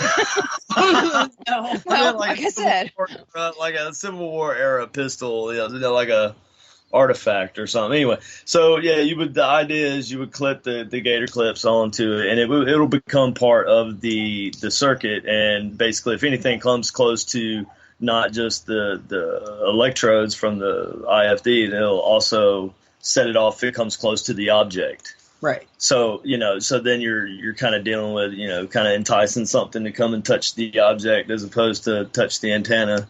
Because that sounds kind of weird sometimes, I thought. Well, I was very close to demonstrating that. Yeah. At the hot waters, and I was like, how many times have we all had a REM pod out, and we've been like, hey, if you want to come over here and play with this device, you can light up the lights. You want to touch my antenna? Yeah, that always sounds so. It sounds kind of innocent. bad. Yeah. I feel kind of weird saying it. So I just made an option there, so I can. Yeah. So when you talk about this device, so it's like a proximity detector or proximity device as well as like a REM pod type thing. Yeah. At the same time, right. So I could bring anything that as long as it's got metal on it, and I could make it my trigger object so that could be fun. Yeah, no, it is. Yeah, It's really fun. Yep. Yeah. It is. It's really an interesting little turn on using that type of device. So that goes back to the things that I'm working on and making. Not only am I'm trying to make new things, of course, but at the same time, I don't want to like reinvent the wheel necessarily. If it's not broke, don't fix it. But also at the same time, there are things that can use improvements or just a change or something, or a different a variation of a piece of existing equipment. It's not like that thing that cat toy that just got renamed into something that was paranormal. That's what I'm talking about. Yeah, no, it's like I must have missed it. Well, it's the little balls that move, and they light up and stuff, and then you had the fidget spinner thing, which is not a terrible idea. I get the idea. It's kinetic. You're trying to see if anything can interact with something kinetically. Yeah, because people want to see it visually for themselves. Right. Because that shows up so well on camera. And I've used a fidget spinner as a trigger object before. It's never worked. But I put it out there and I've said, okay, if you could just touch this, it'll just move and I'll know you're here. And the thing is, though, if you just jump on the floor, it'll move. Right. And if you're in a really, if you're in a location that has a weak spot in the floor and you've got it near that spot, it's going to move when you move, or a big truck drives by. And so you're talking to, I'm a skeptical believer on a lot of things. I don't believe a lot of the stuff I see on TV because of the fact that I'm looking at a way to debunk it while it's happening. Oh, I know exactly what you mean. And if I wasn't there, and even if I am there, I'm trying to figure out why is it doing that? And, I'm hearing scratching in the walls. Is it a raccoon or a squirrel? Right. That's right. Yeah, no, that's exactly you're right. And the thing is I think with the TV shows is, it's not meant to be, it's paratainment. Well, it is entertainment. So there does have to be a level of excitement there for, things happening or whatever. But also I think a lot of people are watching this stuff that, these TV shows, and they expect them to be, they almost take them as people's attempts to positively prove or disprove something to science, and that's not the case. It's the case it's more or less to build some sort of narrative for the situation that we're doing there. And there's excitement and stuff. And a lot of people are debunking things. And I used to sit around and debunk things a lot too. When I watched the shows a while, I don't have time to watch TV much anymore, but when I did used to watch TV shows back in the day, I would sit around and kind of debunk things also while I was watching it. But then, being on the show, I learned that, probably 90, you only get maybe 10% of the whole investigation in, and there were so many things that I would have liked to explain. And, I guess that's kind of why I'm doing the radio and the radio shows and podcasts and stuff now, is so I can kind of explain any questions that somebody might have had about, any of the equipment, because I understand a lot of the equipment that I used or that I brought out was kind of controversial. Well, it's specialty equipment as well. And that's one of the things that people need to understand. But, the other thing is being on one of these shows, people need to understand there may be 3 or 4 days of taping and only 42 minutes makes TV. Oh yeah, I mean there's so many things get recorded, and that don't get recorded, it all gets recorded, but it doesn't all make the final cut. Actually, there's stuff that gets missed when they're recording too, because we have examples of that. Tons of stuff that gets missed, and as far as like faking things or being scripted or anything, I can honestly say that there was none of that went on that I had seen anyway. And I was there for half the season. I wasn't in every episode. I was in 4 out of 8. So, but I will say this. I will say that, even though when I wasn't there, I was there because my equipment was there. And like the Neckercom X that I had that we were using on the show, the big ghost box, that thing was just rocking like every time we used it, and that was no joke. Like literally, it was just performing, and I was pretty happy about that. I had the SLS camera that I used. It was not SLS. Obviously, I don't know if that's like copyright, trademark, or whatever. They thought it was funny because it looked like a scorpion. The way the rig that I had it put on, it was the Xbox One Kinect camera. It wasn't the old 360 camera. It was the one, and it was I was using my new Microsoft Go Pro Surface tablet with it, and it did kind of look like a scorpion. So they wanted to call it the scorpion. I was like, hey, you know what? It sounds good. Call it whatever you want. Yeah. So it was the scorpion, and it did kind of look like a scorpion. So, the naming, I guess naming things is kind of tough for me because I don't know. I have this. I still have this feel. I feel like sometimes when I name things, it sounds silly, but you know what? Now I'm kind of in the realm of I really don't care. Well, you got to call it something so you know what you're referring to, because otherwise Katie's going there looking at you going, I don't know which one you're talking about. Yeah, and if I don't name it, somebody else will name it. And that's right. It might not be something that I like. So yeah, it is what it is, and so there's no telling what I'll be naming my equipment, and it could all be named George and Mary. It might be. It might be. It might be like George version 1, George version 2, George version 3, because I'm notorious for doing that as well. See, and that could be really hard for Katy. Yeah, Katie's got a tough time trying to keep up with all this stuff. Well, it's so funny because when he was developing the interactive field device, which is the IFD, I was like, we were throwing around names and stuff like that, and he was like, no, we're going to call it the IFD, and I was like, well, what was you talking about calling it before? I can't remember. It was something weird. I don't know. And I was like, yeah, come touch my blah, blah, blah, blah, blah, or whatever, and I'm like, come walk through here and break the, I'm just trying to proximity of this blah, blah, blah, blah, blah. So I'm trying to say it in different ways. It was I was just trying to vocalize what, because you it kind of has to sound right during, and like REM pod. REM pod sounds great. It sounds great. It's catchy. It's simple. It's easy. And whoever named it that is hey, in my opinion, you're a genius, man. I don't know your name, and I probably should, but I don't. And I apologize for that. But you're a genius. That's a great name. REM pod. It's like a household name in paranormal investigations now. The same way with SB7.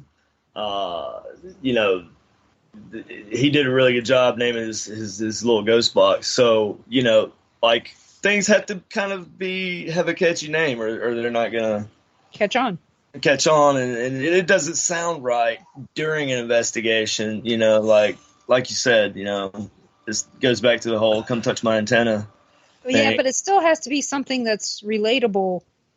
Right, yeah, and that's why I like that's why I like the object thing, right? Because it's kind of more personal to whatever you're talking to. So right, I think it has to be a little bit descriptive as well as something easily enough to be remembered.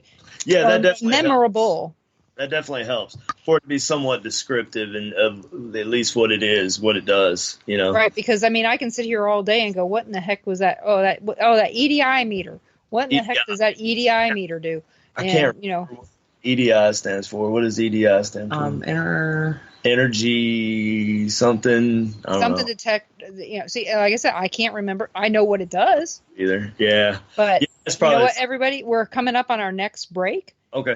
You're listening to WBHM Digital Broadcasting out of Birmingham, Alabama. We'll be back with Katy and Katy in just a few minutes. You're listening to WBHM Digital Broadcasting, the best in paranormal talk, only on Paranormal Experience Radio, broadcasting live out of Birmingham, Alabama.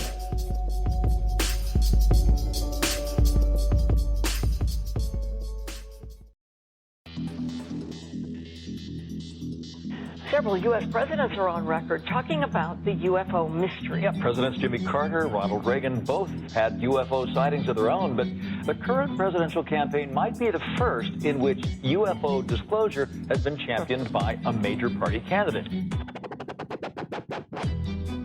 DIA, CIA, it moves around, is operating a program to train psychic spies to spy and use their powers against Russia. John Ronson writes about this in The Men Who Stare at Goats.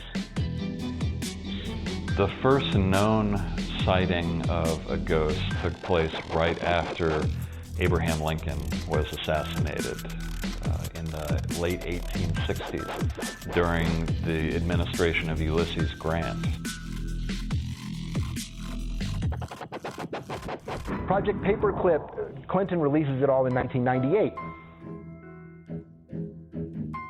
Possibly the unequal cooling of its surface. I say, do you still think it's a meteor, Professor? I don't know what to think. The metal casing is definitely extraterrestrial. It's a place where UFO hunters and scientists gather to examine paranormal activity in the region. Some of the documents, this is bringing Nazi scientists into the United States to work here. So we fought against the Nazis, and it's not, this again is not a revelation. As early as 1947, 1946, we knew some of this, right? On the paranormal, will we see U.S. President Barack Obama's foreign policy go intergalactic in a quest for gold stolen by aliens? We'll tell you at least how the White House responded to claims the chief executive has been teleporting to Mars. But let's get to today's Capitol account. UFOs, hauntings, psychic abilities, conspiracy, ESP, cryptozoology. There are many things that remain unexplained in the inexplicable world around us, and we're talking about them here, looking for answers on WBHM Digital Broadcasting, Birmingham, Alabama. The truth is out there. Thank you for listening to WBHM Digital Broadcasting out of Birmingham, Alabama. The time is 23 minutes after Welcome the hour. back to the Paranormal Pride. I'm your host, Denise Pridemore, and my guests tonight are Katy and Katy Stafford from Supernatural Inc. here in the Kansas City area. And I have a question for you guys about from Ron. He asks, are you going back to Morgan City or a different city for the next season? Or do you even know anything about that? I do not know anything about that.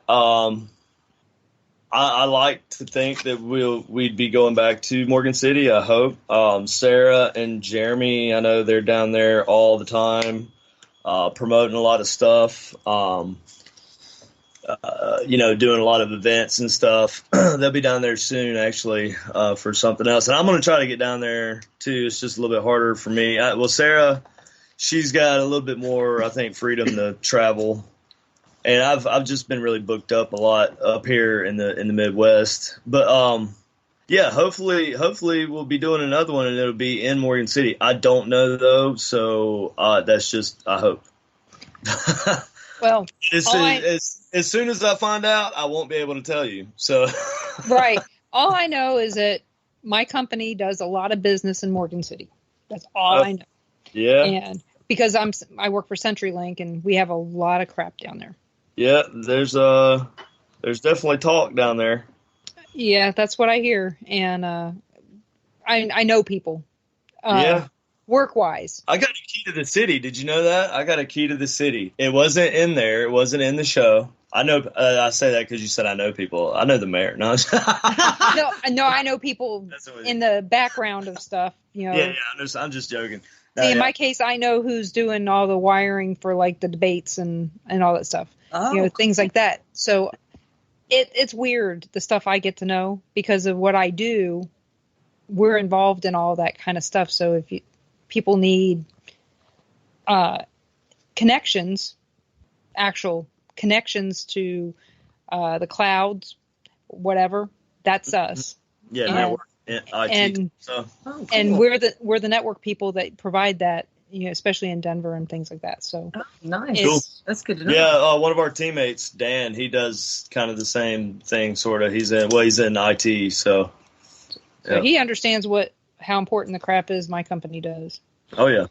As long as we're doing it, anyway. Yep. But we hope we all hope to be doing another season down there. But I don't know. I can't say. I mean, I don't know. But if I did, I wouldn't be able to say. I'll say sorry. He would just be like, I'm not at liberty to say anything. Yes. No, I'm kidding. I know. And and like I said, before the show started, I understand about NDAs. That used to be my whole job. Yeah. So, yeah, no, that's cool. Yeah. And I would never ask you to put yourself on the line for something that's not important. So. Well, not that this show's not important, but I wouldn't ask you to do that. Well, also the just plain old, I don't know anything till the last minute anyway. I mean, that's another. I guess the best way you could kind of watch and see what's going on is just look for me to completely drop off social media for like 6 weeks. Yeah, 6 to 8 weeks. Well, I tell you, when I did Ghost Adventures, I couldn't tell anybody. I mean, I was still out there, but I couldn't say anything for the longest time. Well, I just kind of get, well, you know, so much of it is wrapped up in everything I do pretty much. And it's while we're doing all the stuff and up till the point where the show comes out is I can't really say it'll drive you crazy, man, because you can't really say nothing. But the other thing is you don't know how they use the footage that while you were there. Yeah. And that's the thing. When I tell people this all the time, when I did my little 8 minutes on TV, it was, you know, it was over 2.5 hours. Well, it was an hour and a half. I was with them by myself, but out of that time, I didn't know what was going to end up on air. And then when I found out that the people who actually lived in the house at one time actually met up with them, I thought for sure anything that I did was going to be cut out. I was fine with that. I didn't care, because I told everybody I was just excited to, first of all, been asked, and second of all, to see how it was all done, and to tell Billy Tolley how much he looks like Johnny Hauser without the beard. And he got mad at me. Oh, yeah? And I was like, and Ron, my husband, has always agreed with me on that, how much they look similar. And I was like, okay, well, whatever. But that was when we found out Nick was no longer with Ghost Adventures. Nobody knew about it, that he wasn't with them at that point. No, yeah, they didn't really say. Because it hadn't aired. The next season hadn't come out, yeah. Right. And so... But like I said, it was just interesting to see how it was done. I didn't care about any of the other stuff. It didn't matter. Yeah. And, you know, and now when people ask me about it, it's like, it was years ago now. That was in 2014. This is 2019. Well, honestly, like, I can't even really, like, I can't tell you what I did last week unless I videoed it or wrote it down or somebody else videoed it. So, I mean... You know, I there's no way I could go back even after filming before airing. Like, I would completely jack everything up if I tried to tell anybody. So here's my question for you. What was the favorite thing that you ate while you were in Louisiana? Oh, man. Shoot, I got a video of that right there on my Facebook page. That would be the 8 pounds of crawfish, and 2 pounds of shrimp at Susie Seafood down there in Morgan City. What about beignets? Did you eat any beignets? No, I didn't eat any beignets. Not a sugar person, huh? No, I'm not. I mean, I do like sweets, but when I go to Louisiana, I generally just dive right into the crawfish and, the etouffee, and that's me. I like we went to what was the restaurant down there? JoJo's. It was JoJo's Cafe. And it's right there on the waterfront in Morgan City. And, man, they got some really good food there. I had a soft shell whole fried soft shell crab, man. Oh, yeah, that's normal food for me. That's stuff we ate. We grew up eating that stuff in Baltimore. Oh, yeah, I do. I grew up in South Carolina. So you did, too. Oh, yeah. I grew up on So now are you frequenting jazz often now? No, I'm not. I'm not a big jazz fan. I mean, the restaurant. Oh, for New Orleans food. What? Which one? Jazz New Orleans restaurant? Oh, you're talking about Kansas City. Yeah, like the Legends. Now you heading over there every once in a while to get the taste of Louisiana. Yeah, we have been there. Well, Smithville used to have their own. And then there was a Louisiana restaurant in Smithville too, and there's one in St. Joe too. Oh well, when we go to St. Joe, we go to the Mexican restaurant up there. It's a castle. It's called Barbarossa's. Yes, Barbarossa's. Yeah, that's really good, man. And it's haunted. Yes. Oh, yes. Yeah. We got a little tour when we went there not too long ago. So I went and talked to the manager or whoever, and she took us to the very top floor upstairs, and yeah, man, she just let us loose. She was like, she said, I don't go past this step. That's funny, because when I went to Seattle, that happened to me at the Merchants Cafe. The owner just gave me the keys and let me go. It was Valentine's night, and the place was pretty well empty, and she just gave me the keys and said I could go anywhere I wanted. Oh, cool. So yeah, it's nice when they do that. Oh yeah, it's like, I trust you. You look safe. Yeah, I asked the manager. I was like, "Wait, y'all been having activity or something? Y'all just gonna leave us up here?" And I turned around. She was gone. I turned around and said, "Ma'am," she said, "Where'd she go?" She said she had went up there and got pushed. And she said from that day forward, that step that she had stopped on was as far as she goes. We did the very first Ghost Tours of Kansas did a tour of St. Joe, and we were their guinea pigs. Oh, cool. And it started at Barbarossa's. Oh, yeah. Nice. And that was, it was years ago, because my second daughter was a teenager at the time, and she was probably 15, and she's 26. Right. So that tells you it's been a while. I don't think they have that tour anymore, but it was an interesting tour. We just went back up there.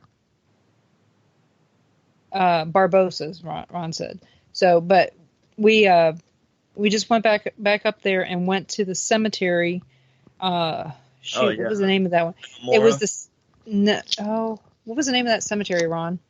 Mora. It's the one where the Chinese immigrants are buried that worked on the railroad.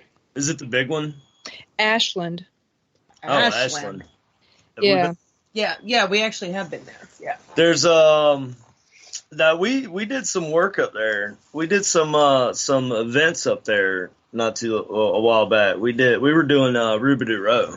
Yeah, we were going to do the Tootle Mansion, and we did. Well, we investigated the Tootle Mansion. I got a weird picture during the day. We didn't get a whole lot that night. We got a few things, but not a whole lot. We got a lot during the day. Yeah, but I got a really crazy picture, and I don't really get like pictures that often that have anomalies in them, so it always that frustrates the crap out of me, because I see everybody else getting these cool pictures, and I'm like, why can't I get a cool picture?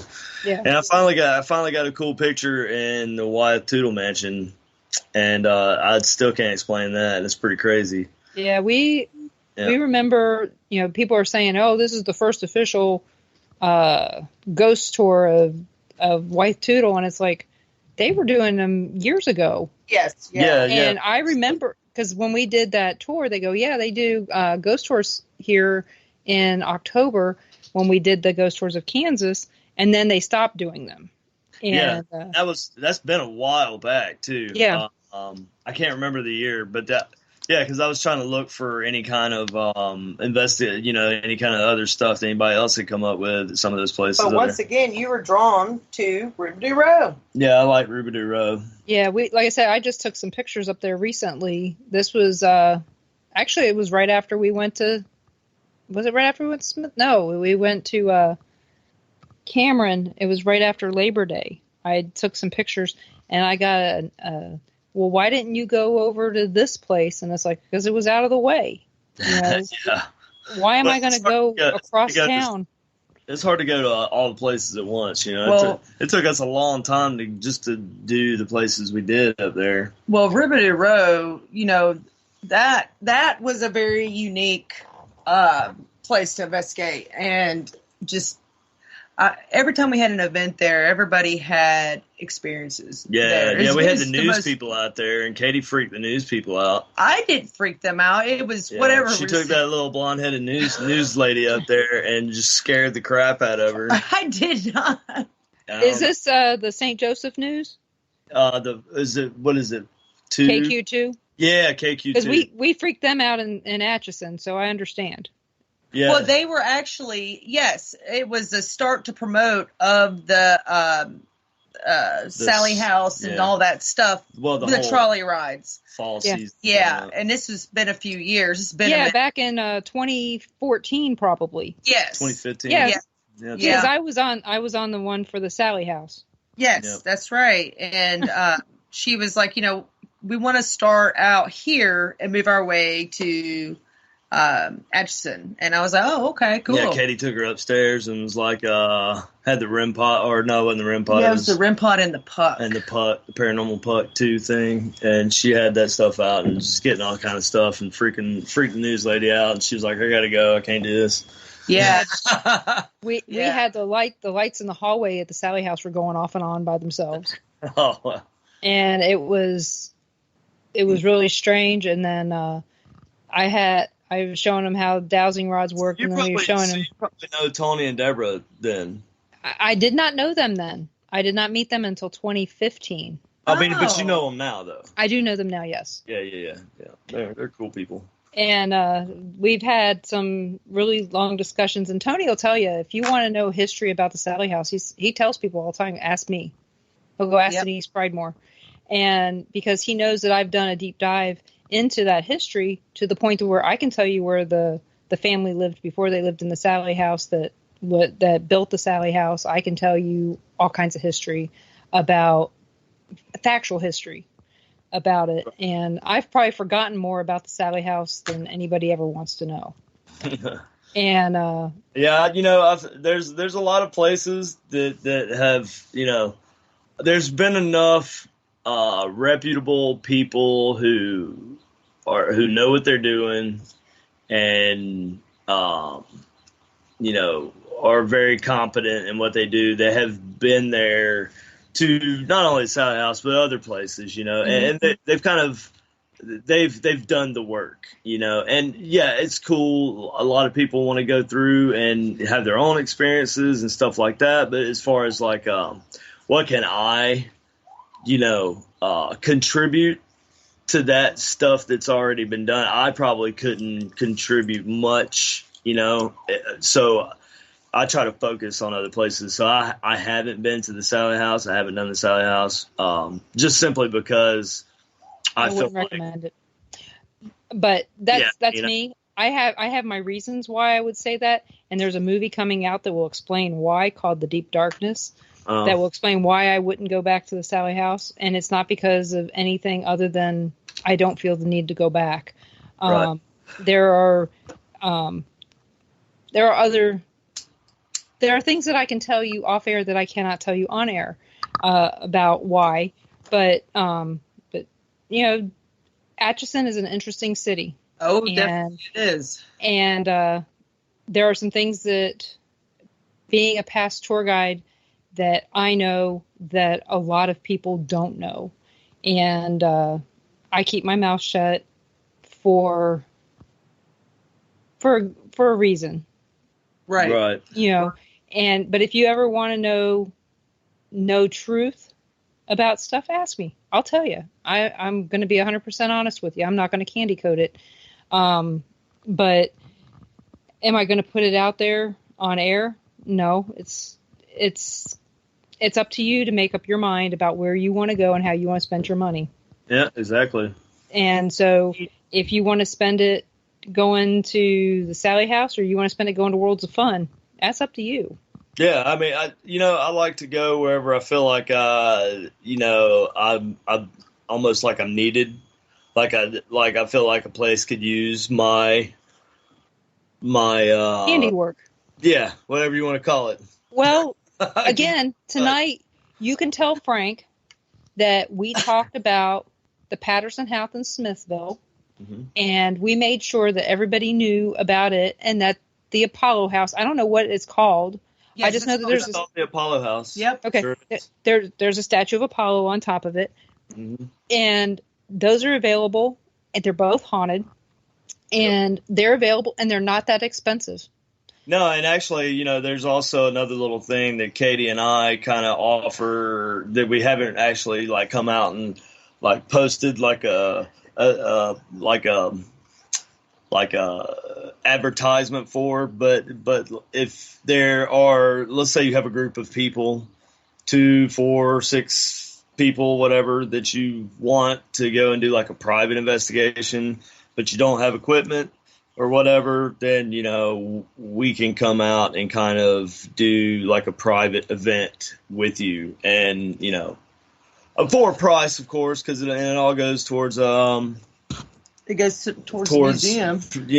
Helping out the location. Museum and Trails organization that runs those two places. And, so it's for a good cause, and also helps Supernatural Inc. keep going. So, if there is anybody who's interested in coming out to Smithville and doing an investigation at a place where not a lot of people have been, it's kind of still fresh, we have done events there for the past year or two, but they're always small events, and they're very few and far. far. We're going on 3 years. 3 years, right? Yeah. So they're small events, they're very few and far between. But if somebody is looking to get in there and do an investigation, like I said, but they might not have equipment, or if they just want to see my smiling face and Katy's smiling face out there, and Doug.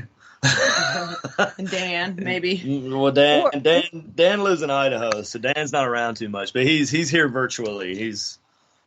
Or if you just want to rent a room, you can rent the whole place, the Patterson House, for about $200. I think just over $200. Yeah, if you're an investigator and you already have your own equipment and you just want to investigate, then hey, go rent a room and and go for it like we did. Taken care of, right? Yeah, but it's good to let him know though, because there might be somebody else staying there, so you have to.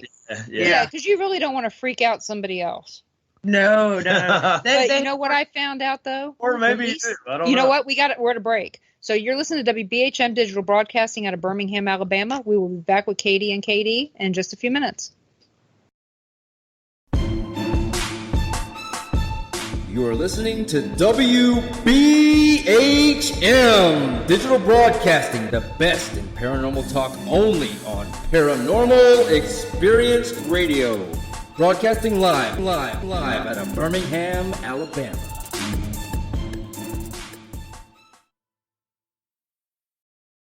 Abnormal Alabama presents Crypticon October 25th and 26th at the Port of the Wharf, Orange Beach. Bigfoot, the paranormal, authors and speakers, vendors, and your chance to experience the Psychomantium. There'll be a costume contest and much, much more. October 25th and 26th at the Port of the Wharf, Orange Beach. Get more info, directions, and tickets available now at abnormalalabama.com. That's abnormalalabama.com.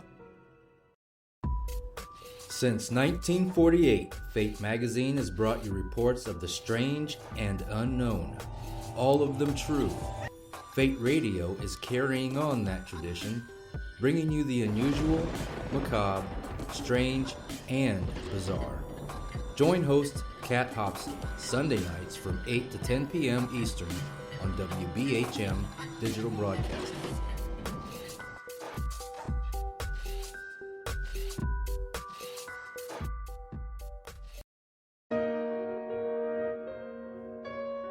You are listening to WBHM Digital Broadcasting. The best in paranormal talk radio.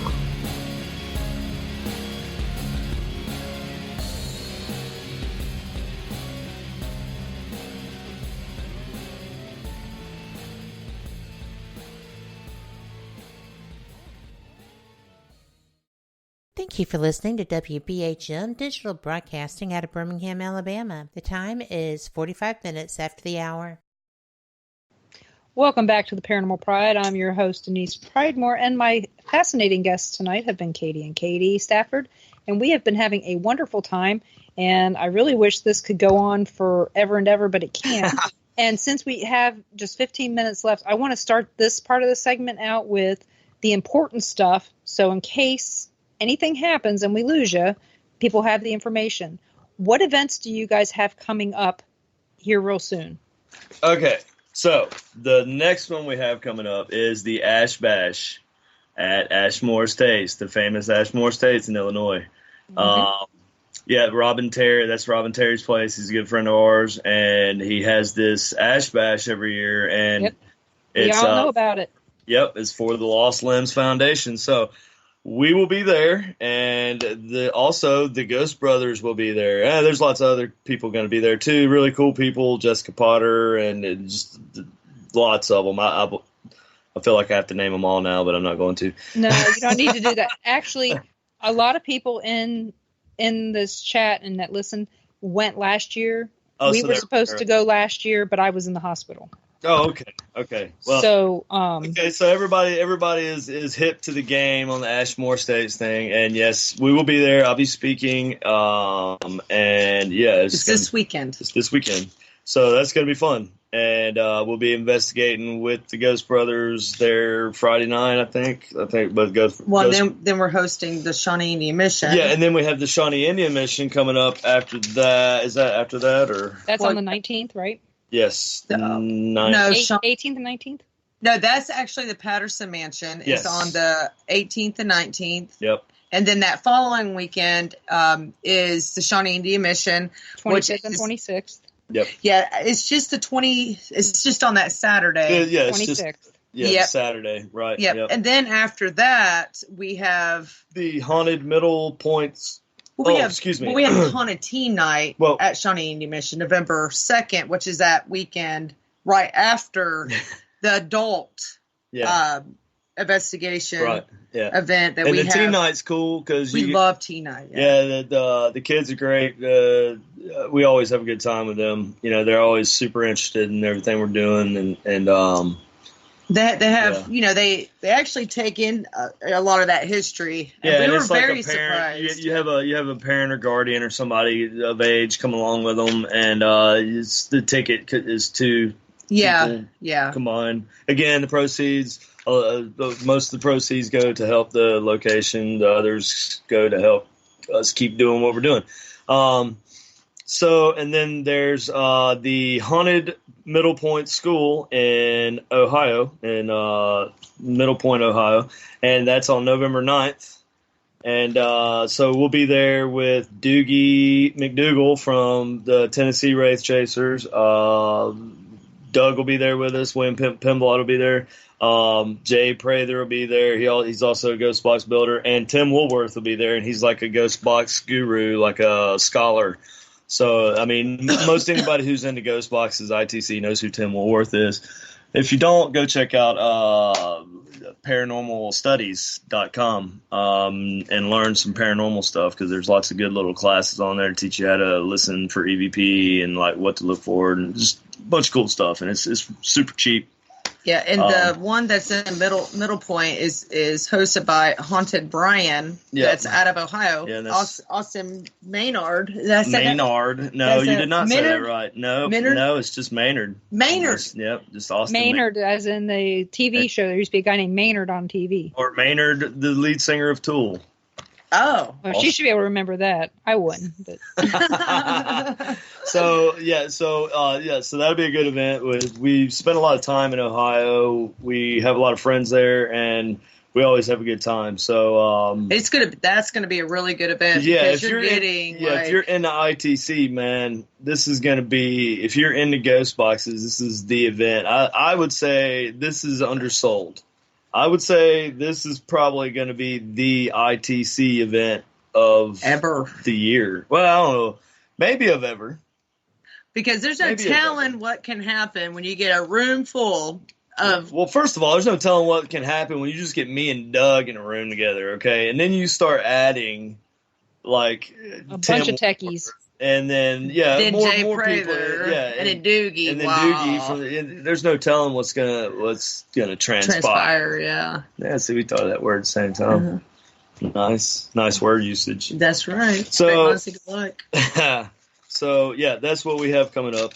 Okay, so how can everybody find you guys? You can find us by going to... Don't go to our website because it is in shambles. Go to just Supernatural Inc. with a K on Facebook, and everything is right there on Facebook. I'm on Instagram, too. I don't really get on there a whole lot anymore, but you can easily link back to the Facebook page through there. It's also Supernatural Inc. with a K on Instagram. You can go. I have my own page. It's called Katy Stafford, just capital K, capital D, and then Stafford, and all of our events are also there. It's also my fan page, so feel free to go ahead and, like that. And yeah, so that's pretty much it. What else? Are we forgetting something? Oh yeah, well I've got, the ghost boxes to sell too. So, I've been selling those. So I've got the new Nanocom that I just came out with, and you can find all the prices for all the boxes and all the equipment and stuff. If you see something that I'm building, that I'm working on, that I'm putting pictures out of, if you're interested, just let me know. Just message us at Supernatural Inc. or my fan page, Katy Stafford, or just if you're friends with me on Facebook, just shoot me a message and, we'll work something out. But, yeah. Yeah, it doesnn't matter if they put in Supernatural Inc. like INC because we own that too. So, okay, yeah. So no matter what, if you just put in Supernatural Inc., you're gonna find us. That's right. True. Yeah. Because I posted all the links in the one chat that we've been using, so everybody out here should have that information. And I wanted to tell everybody to be aware. McPike Mansion is coming up on October 19th. Tickets are $35. Go to McPikeMansion.com to get those tickets. You can meet some of your favorite people like Sharon Ludke from Ghost Adventures, owner of McPike Mansion, Sandy Little Lizard, who creeped out Zach Bagans, and maybe even Igor will make an appearance, which we're hoping for. You can also meet Coyote Chris from the Mineral Springs episode, and me and Ron from the Sally House episode, and Dara, who didn't get to be on the episode of Pythian Castle, but she'll be there, so we're happy to have her there too. So there'll be all kinds of people there that will be your best friends after you come and you make friends with us. So we're looking forward to having you there. And $35, you get to sleep with the ghosts and get to have weenies and chicken, cookout, and get to dance the night away with the DJ. And if you know how to do the electric slide to Ghostbusters, you're in Lake Flynn. So I still can't do the electric slide, but it's been 10 years I've been volunteering there, and I still can't do the electric slide. Well, I hung out with some Ghostbusters this weekend at the South Carolina Paracon, so that was fun. I think some of these Ghostbusters actually make the rounds of some of these events, but I don't know. Did you go to you went to the Kansas City Paracon, didn't you? No, I didn't. We were in Ohio. Yeah, were we in Ohio? That's right. You guys went out of town. We were doing something. We're in Ohio. We were doing something, yeah. We're in Ohio. Yeah. Yeah, we were out of town, too. Yeah, the Carolina Paracon was fun. That was awesome.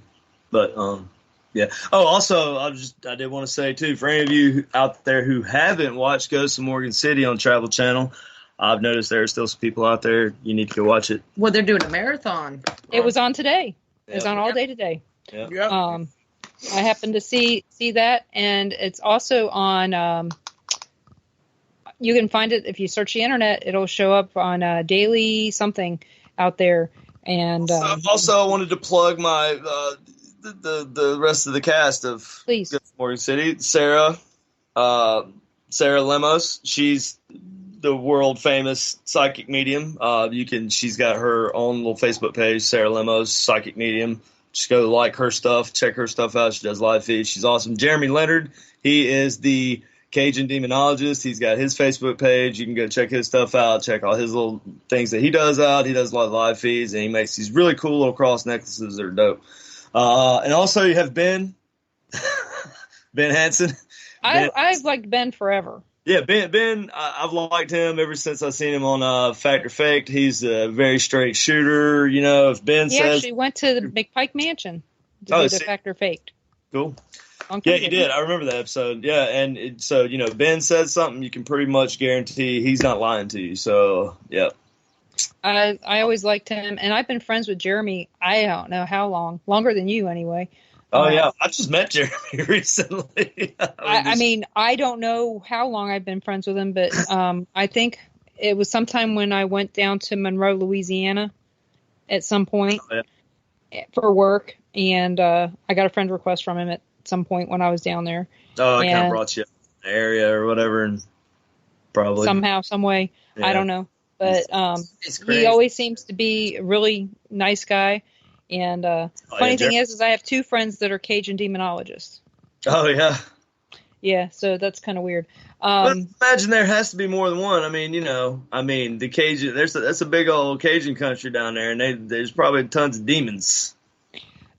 Well, yeah. So think about you gotta have more than one dude. Jeremy's a firefighter too, so he. Yeah, Jeremy. Putting out them fires left and right. Yeah, he's got to put fires out too. So And Sarah's just like, if you think she's a good person from just what you see on TV, you don't know till you meet her. She's actually an even better person than that. Yeah, she's awesome. Sarah's like my sister. So I'm going to ask you a question, and I'm only asking it because of things that I heard. Yes. Out in Facebook land. There were a lot of people that were not happy that it was Ghosts of Morgan City as opposed to Ghosts of Shepherdstown. Did you guys get any feedback on that? There was a little bit of negative stuff at first, but there was some. Came out, it was different.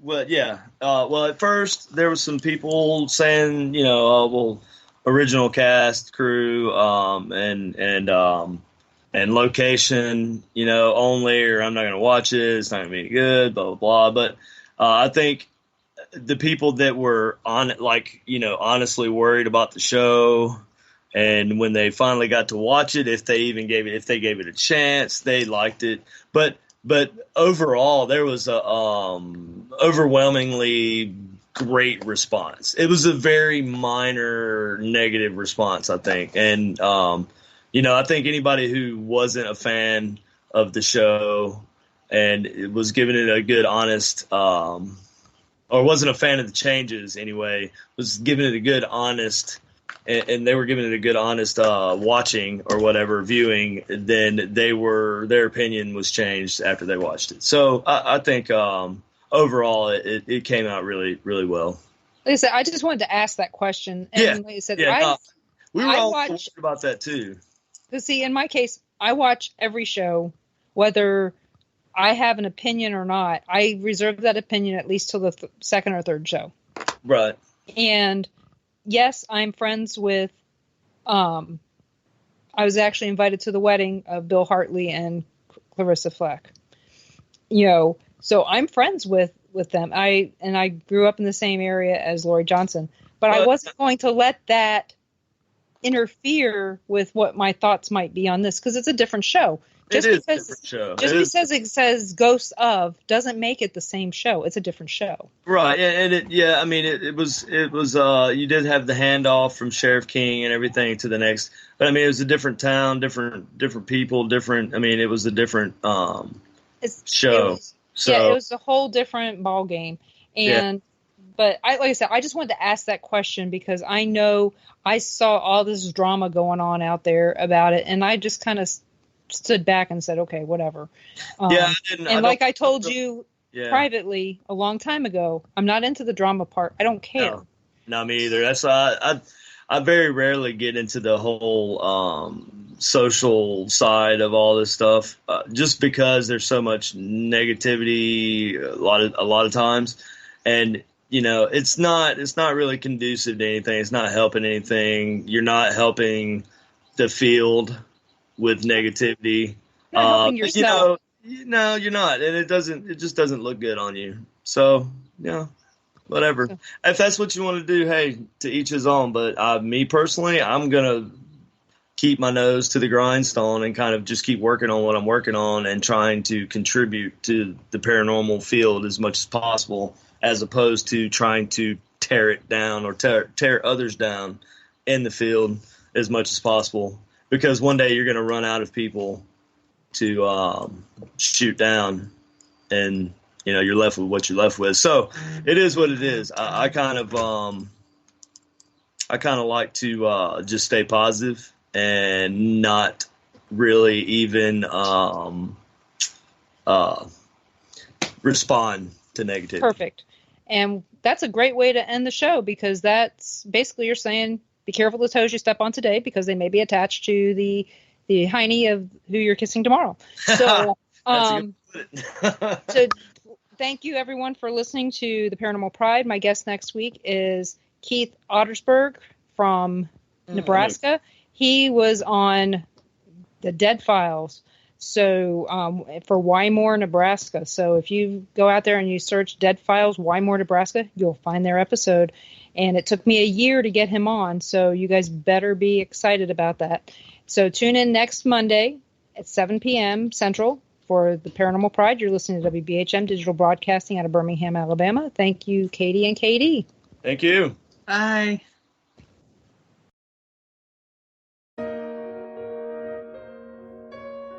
You are listening to WBHM Digital Broadcasting. The best in paranormal talk radio.